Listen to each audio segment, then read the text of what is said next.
Hey, thanks for pushing play. My name is Don.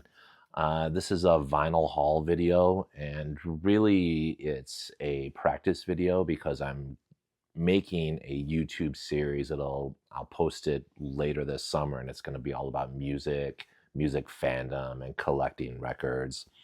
The Thursday Night Listening Room is what it'll be called. And since I'm not experienced in making videos, I want to make something and just kind of put it out there. No post production. I will probably pull this video in a couple weeks. I just want to force myself to go through this to get comfortable being on camera and to be comfortable just like hosting and sharing things about myself here on YouTube. So I have 8 records I bought. This is Monday night when I'm shooting this. I have 8 records that I bought last Friday. There were some vinyl reissues, and then I came across some other things when I was at the store. I normally don't buy that many records at one time because it's expensive, but I had a lot of credit card reward points saved up. And I went to probably Michigan's most iconic record store, Dearborn Music. It's been there forever, and they survived when so many of the other independent record stores closed in the late 90s and early 2000s. Dearborn Music is stronger than ever, and they had a lot of good stuff. They always have a lot of good stuff, but I found everything I was looking for when I went last Friday. So let's get into it. I have 8 records here. I'm just going to reach in the bag here and pull out the first one. I'm not sure what it is. Let's see. Maybe you'll see it before me. Okay. All right. I'm going to show you. I'll hold it up and show you for real, but I want to look at this. I was very, very excited to find this at the store. This is Sam Cooke at the Copa. I owned this on CD back years ago, and I play it, I stream it all the time. My wife loves Sam Cooke, so we play a lot of Sam Cooke here at home. And this is Sam Cooke tried and succeeded. He wanted to be more than just a pop singer. He wanted to be relevant. In the turbulent 1960s, he wanted to have something more to say than just everybody do the cha-cha-cha. And a lot of his passion is captured in this performance, and just the stage pattern and the way he interacts with the band and the way he stretches out some of the songs. It's a really cool. I mean, this is when lounges were lounges when he made this record. So Sam Cooke at the Copa. I was super excited to find it, and it was relatively inexpensive. The cool thing about a lot of the classic vinyls, you can get it for 22, 23, $24. um, I think this is essential for a music fan to have in their collection. There won't be anything else in these other 7 records here that are similar to Sam Cooke. But let's see what I'm gonna pull out next here. Ah, okay. Yeah, really nothing like Sam Cooke, but we have my favorite Smashing Pumpkins album, Gish. I love the Navel Gazer Smashing Pumpkins. I love the space rock Smashing Pumpkins. I love when Billy Corgan's voice is just woven into the rest of the mix. They lost me a couple albums later when he raised his voice above the rest of the music, and he became more of a kind of a lead singer. In these days, the Smashing Pumpkins, his voice was just another instrument in the band. Um, big fan of Gish. I played it so much. I had it on cassette and I had it on CD. They came through Detroit a whole bunch of times. They were always big in Detroit. I saw them a lot on this tour and the tour that followed. I'm very happy to have this. This was released last Friday, and it's an RSD Essential, and it is gray with pink and purple splatter, 180 gram. Smashing Pumpkins, Gish. An alternative rock need.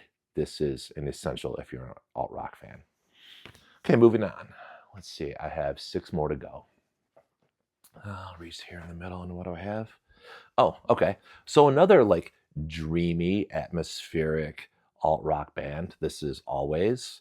It's their self-titled album. This is the one that has Marry Me or Archie Marry Me. It has Party Police. It has Atop a Cake. When I got into Always, the only thing I could find around me in vinyl was Blue Rev. I mean, I snatched that up right away and I listened to it like crazy.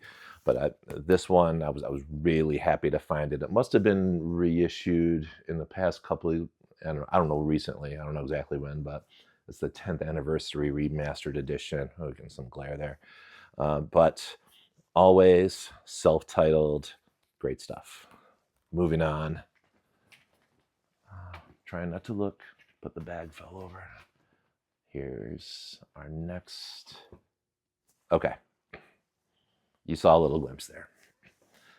I have a little bit of an anecdote about this record. This record I'm about to hold up. Here's a tease.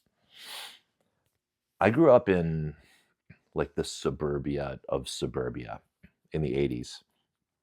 And we didn't know, at least I didn't know anybody who listened to what we called college rock back then.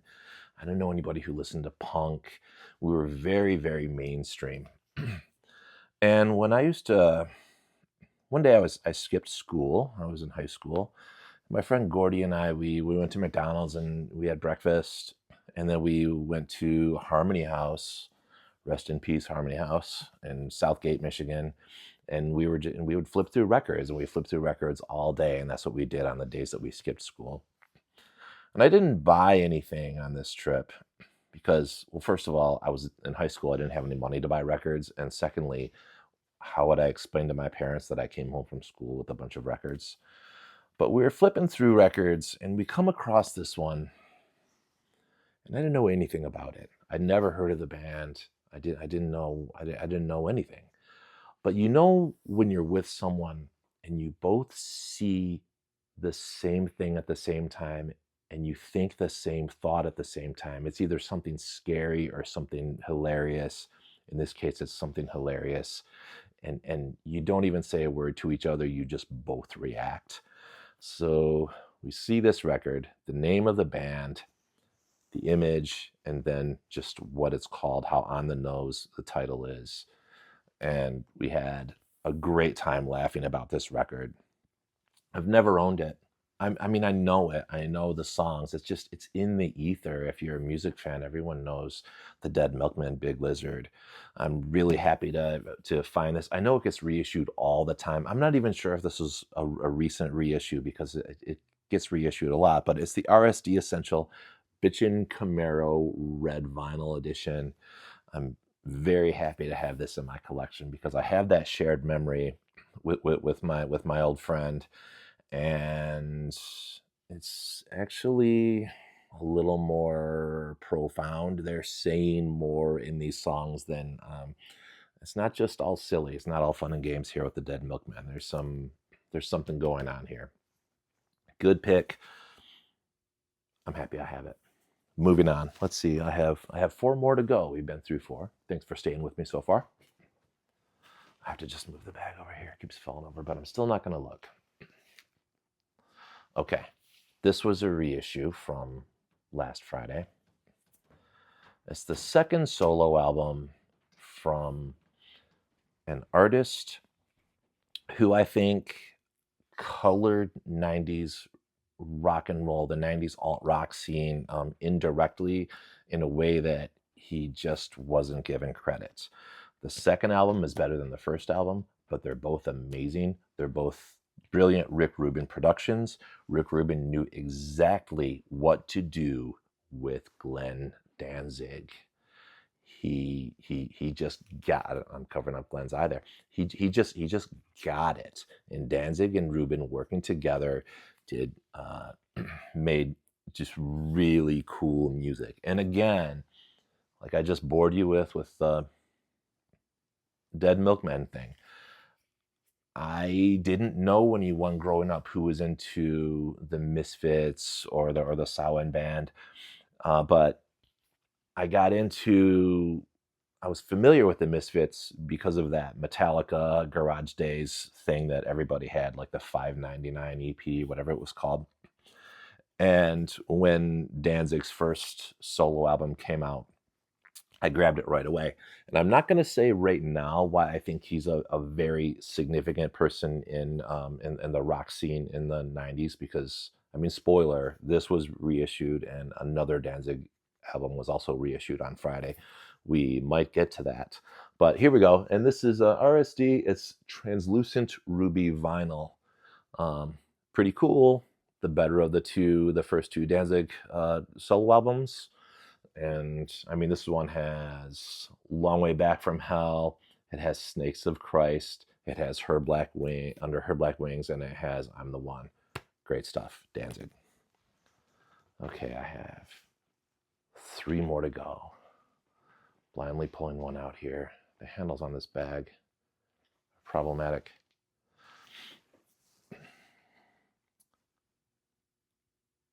I am the only person who goes out on record store day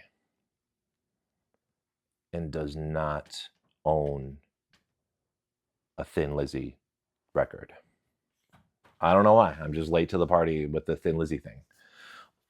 So I had to get. They had it in the rack at the store. There was only one. I mean, I know it doesn't really go anywhere. It's kind of always in production. But while I had these credit card points, I had to get it. I had to get the Thin Lizzy album. I had to get Jailbreak. I can't wait to take this out of the plastic probably later tonight and give it a good spin. And I'm ready to dive into the world of Thin Lizzy. Please be gentle with me. I've never owned this before. I'm sure that you all have multiple copies of this because it's been reissued so much. And because Thin Lizzy is such a big, like you read the record store day lists every year, there's always a David Bowie, there's always a Motorhead, there's always a Thin Lizzy, like they're on that list. So here we go. I'm excited getting into Thin Lizzy. I have 2 records to go. Coming up here. Do I take the left one or the right one? I'll take this one. All right. No surprise here. Danzig, debut album. Killer record. The second record is better. This one is almost just as good. The second one is a 95. This one is a 92. And I think Danzig is one of the most important rock artists of the late 80s, early 90s, because he was in that wave of bands that led the transition of fandom from when we were really into hard rock and metal in the 80s. And then there were those crossover bands in the middle. The Cult started with electric, that transitional sound for them, but really fully, Sonic Temple, kind of a full-on crossover alternative and hard rock band. The Chili Peppers had a little bit of that where they were on the alternative side, but they were appealing to rock fans when Mother's Milk came out. Faith No More with Introduce Yourself and The Real Thing. Just trained rock fans, hard rock fans, to like things that are a little more different, a little more weird. And then, it would be pretty easy for someone to go from Danzig here to, where is it? To Gish like a year later. Danzig got us ready. If we were hard rock fans, Danzig got us ready for records like this. And he doesn't get enough credit.